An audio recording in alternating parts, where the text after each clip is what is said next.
All right, let's talk about something we've all been through. You're on a roll, right? You've got a new habit going, you're feeling great, and then life happens. Suddenly, you're totally off track. So today, we're going to break down a really simple but honestly powerful rule for how you can recover instantly and stop all your progress from just, falling apart.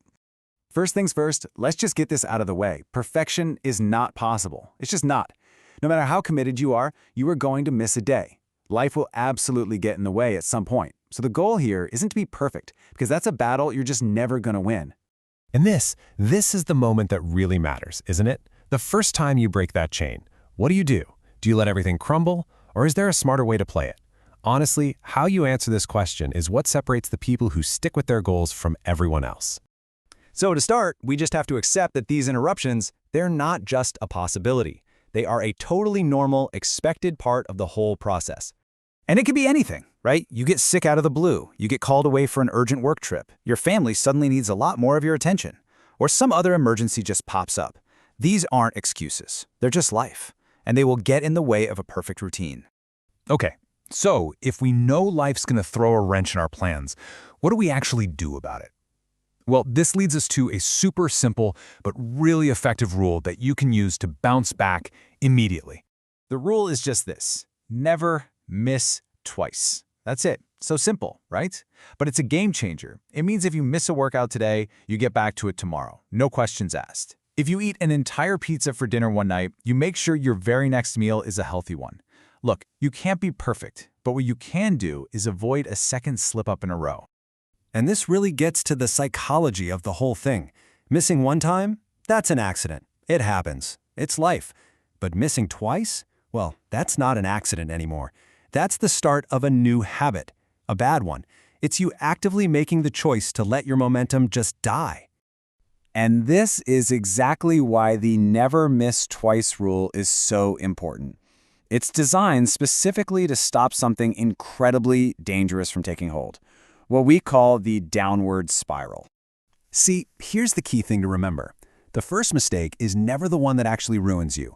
It's the chain reaction, the spiral of mistakes that comes after it. You miss one workout, and suddenly it's easier to talk yourself into missing the next one.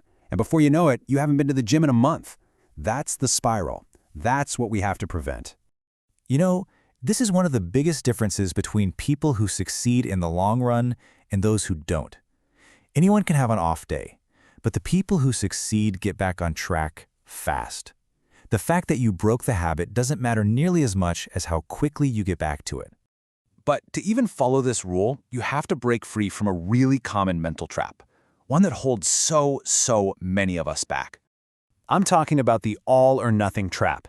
It's that voice in your head that says, well, I don't have time for my full hour-long workout, so I guess I'll just do nothing. This kind of perfectionist thinking is the absolute enemy of progress.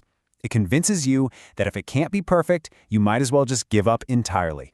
So the antidote to all-or-nothing thinking is simply showing up, even when it's messy, even when it's imperfect. And there's actually a pretty powerful mathematical reason why this is so important.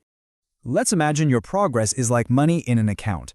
Say you start with $100. You're working hard, making progress, feeling good. You have a great run and you hit a 50% gain. Awesome. You're now sitting at $150. You've built some real momentum. But now, watch what happens when you take a loss. To wipe out that entire gain, you only need a 33% loss to get you right back to where you started. So what does that tell us? It tells us that lost days hurt you way more than good days help you. Avoiding the loss is actually more important than chasing a gain. The legendary investor Charlie Munger said it perfectly. The real magic of compounding comes from consistency. So by showing up, even on a so-called bad day, you're refusing to interrupt the process. You're protecting all the gains you've already made. And this totally reframes how we should think about it. Those days when you're tired, when you're busy, when you can only squeeze in 10 minutes, those aren't bad workouts. They are the most important workouts. Why? Because they maintain your momentum. They keep you from putting up a zero for the day. So when you just show up, even for 5 minutes, you're doing all this stuff. You're protecting your progress, you're keeping the ball rolling, but maybe most importantly, you're doing something for your mindset. You're reaffirming who you are. And let's dig into that last point for a second, because this might be the most powerful idea of all. The real win isn't always about the physical act itself. It's about being the kind of person who shows up. I mean, it's easy to go to the gym when you feel great, but it is absolutely crucial to show up when you don't feel like it. Going for just 5 minutes might not change your body that day, but it casts a vote for your new identity. You're proving to yourself, I'm the person who doesn't miss workouts. And that leaves us with one last thing to think about. We get so obsessed with the perfect streak, with that unbroken chain. But what if that's the wrong thing to measure? What if focusing on never missing twice and simply showing up to be the person you want to be, what if that's what really matters? Maybe the goal isn't the perfect record, but just becoming the person who keeps showing up, no matter what.